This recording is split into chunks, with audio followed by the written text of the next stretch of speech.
a lot you can do there, and a lot that you can, you can practice one version of it. You can practice one where you're thinking a little bit more about the counting, and you can practice trying to work your feet into your fills, which is, a really kind of cool trick to have in your pocket, kind of a cool thing to have up your sleeve.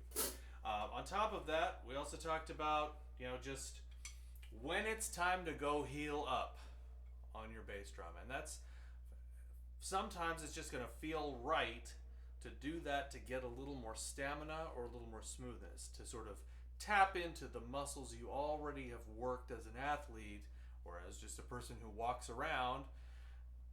All the muscles you already have for your locomotion can help you when you're doing something like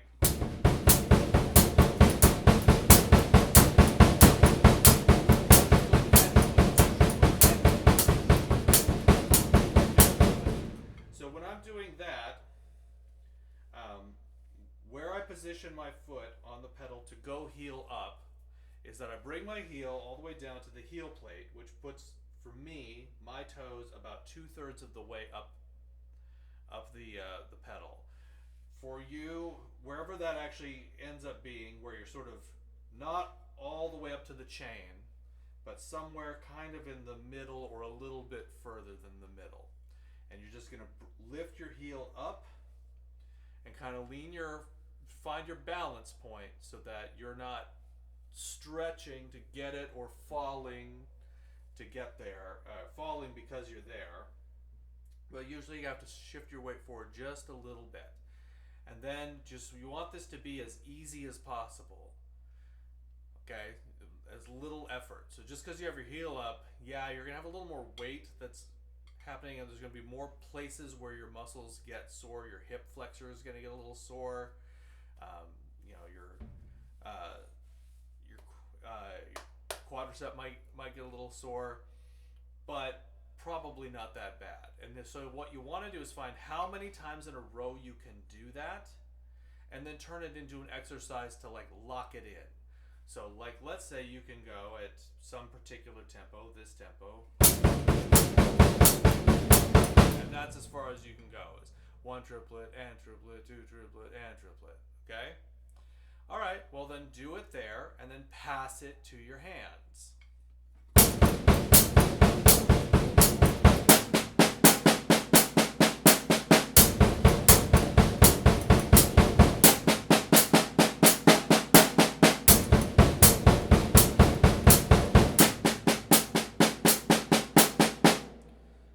And go back and forth and sort of lock that in. Now, as you're doing that, perhaps you notice that one of mine was a little sloppy. I sure noticed.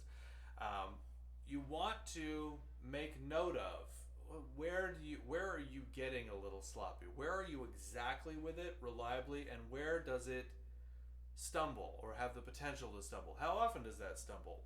That's, everybody stumbles a little bit, but as you're doing any kind of metronome work or stamina work, you want to really analyze. There's a point where your muscle either wasn't ready to go, your twitch muscle wasn't ready to react and trigger and go, or the lactic acid's building up in your muscles and you're getting sore and you're compensating by sort of trying too hard, but you're getting less accurate along the way. So take note of those things, and you can always kind of, by just finding the right tipping point where, all right, this is about as far as I go before I get sore, so let me do that and keep doing that and train myself to get that down, and then push it one further, one repetition further, one more group of 3, one more beat, so push yourself once you've kind of established the foundation, and then it's just like any other athletic thing or any other thing that has to do with your muscles in your body, is that your body learns to do it, your body gets used to it, and your body achieves that level and is ready to level up to the next thing.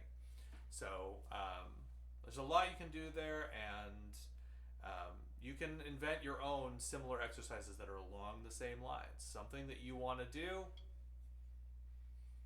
just find, break it down, analyze it, and think, how am I going to do this more accurately? Where am I? Which part of this is accurate? Which part of this needs work? How am I going to repeat that and get it locked in? And you will adapt. All right. Good lesson and good luck.